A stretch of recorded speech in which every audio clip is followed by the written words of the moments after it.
Absolutely have to talk about Boriken, aka Puerto Rico. So as you know, I do colonizer free astrology, and I have been using my community's astrology to educate people about the downfall of all these different kind of colonial empires. And I told you all it would begin with the downfall of the American empire. I walked you through all the craziness with Trump, the return of fascism, all of that. I even educated you guys about Mexico, and I said Mexico's finally going to start blossoming, and a lot of it is to do with its relationship with indigenous people and restoring its rights and doing right by women and all that jazz.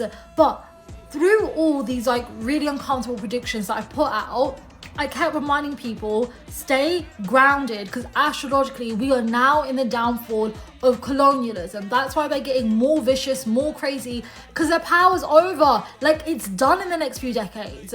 And for ages I kept thinking about Boriken, and I didn't know why, and I felt really weird because, as you can tell by this accent, I am a brown babe from the UK. It's not something necessarily we learn about. I haven't had much exposures to what's the name? Hold on, I want to say it properly. What is Boricua? Boricuas, right? And finally it clicked. You guys are a colony. And if any of my predictions meant anything to anyone, it will be you guys. You will be one of the first countries where you properly see the downfall of colonialism. I have so much to say, so please grab a cup of jar, get comfortable. Let's have a candid cosmic chit chat about your liberation, because it's here.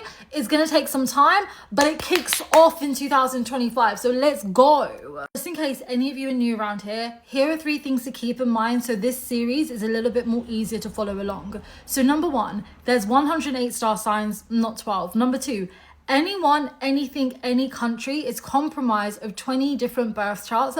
That symbolizes the purpose, the karmas, the end goal, the trajectory, the blessings, the gifts, etc., etc. Right? We're looking at your Rasi chart. Rasi chart is your cosmic blueprint, so the dominant life experiences or the dominant experiences of that thing, and the work it has to do to fulfill its destiny.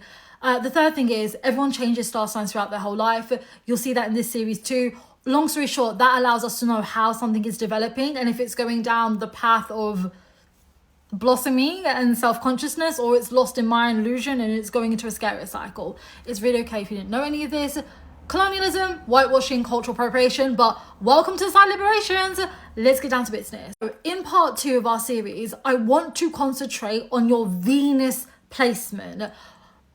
Boriken, you are currently going through your 20-year Venus Mahadasha. The last time you had this is when the US imposed all its laws and policies and created the current debt crisis that you are living in and suffering under. These 20 years, you will have a chance to undress them and fuck off your colonizers. I have so much to say for you guys, and even in part 2 series today, when I go through this placement in detail, I want to give you the answers of what you guys need to do. Just instigate it, get to work, make it happen, because soon as you implement these changes, you will have a liberated country. Venus in our religion is actually not that prosperous initially. It shows basically how people fuck up and how they're misguided. So when we look at a country's Miss Venus, we can see a lot of your misfortunes and what is stopping you from blossoming and prospering. And don't you find it interesting? You've entered your Venus Mahadasha and all of a sudden there's a big movement for independence. The timing is so divine. Act on it. Now, if we get deeper, your Venus sits in a sign called Hibiscus. That's Aquarius type 3 to 6. Rahu, the planet provoking things so radical change can occur and is a node of destiny, is currently going through the 9 types of Aquarius. In these 18 months, so much is meant to happen that it lays the foundation of the proper freedom movement for your country. If you look at it deeper, Hibiscus is known as a divine healer. It's so sweet. Venus in Hibiscus literally talks about this is the help that allows the lotus flower to blossom. And also, we'll do this in the next part, but this is where you will get your spirituality from. Venus in Hibiscus talks about a divine knowledge of herbs and healing. I cannot emphasize this enough. Fuck off the colonizer's religion and watch the prosperity that comes down on you all. But let's get into practicalities. So, as you can see, Rahu is currently transiting your 12th house. Now, Venus in the 12th house shows someone who will be incredibly wealthy. But the issue is foreigners are exploiting your resources. They are crippling your economy. Literally, the last time you guys had this transit, you had the Jones Act implemented, which meant only US boats, US personnel could do anything when it came to shipping through Puerto Rico. Think about how much money, trade, employment that loses you. When we look at your chart, we can literally see a foreigner will keep you intentionally in debt to keep exploiting your resources. Do not go for statehood. Go for your independence, because soon as you go for your independence, what this is meant to symbolize is a land that is so rich, a people that are so talented and skilled that foreigners come to their land to exchange goods with them, and they have loads of import and export. That's not you being in debt. That's your financial liberation. The other thing I was thinking about, when Venus is in the 12th house, it sometimes makes the people, they think their abundance comes from others, and then they get really scared to leave that arrangement. So what you're looking at is financial abuse. The Americans are god awful, but they are like colonizers on fucking like crack cocaine or some shit. Do not let them scare you and make you feel like if you went independent, you would not be successful. You absolutely would be. You don't think there's a divine reason at this time you are becoming more known as a country, as a people, as a history, as a victim than ever before? Think about it now. You are watching a brown British babe talk about your people, talk about your injustices. That's your ancestors. There is a movement that's going to begin this year into next. It's going to start serious stuff for your independence. Do not allow the Americans to make you think if you left America, you will go broke. That debt will strangle you. No.